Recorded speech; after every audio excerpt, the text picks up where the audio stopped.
English sentences jumladoyin English ya. English sentences jumladoyin ingiriis ya. She is married ayadu waxay guursatay to Asmar and cut me up with the land anigan dhulka ay ila goysay. She is married ayadu waxay guursatay to Asmar and cut me up with the land anigan dhulka ay ila jartay. An innocent person qofan wax ogeyn is never punished by Allah alama adaabo. An innocent person qofan wax ogeyn is never punished by Allah alama adaabo. I'm gonna hit the sack. Waxaan rabaa inaan indhageeduudsado. Indhageeduudsi waxaa la yiraahdaa hurdo aan dheereen wax yar le. I can't keep my eyes open. Ma soo jeedi karo. I'm gonna hit the sack. Waxaan rabaa inaan indhageeduudsado. I can't keep my eyes open. Ma soo jeedi karo.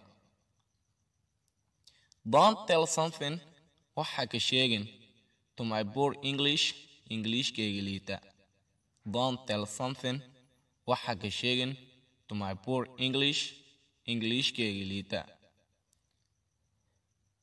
I found waxaan helay a new disease cudur cusub from your side dhinacaaga which is called kaasoo loo yaqaano love jecel.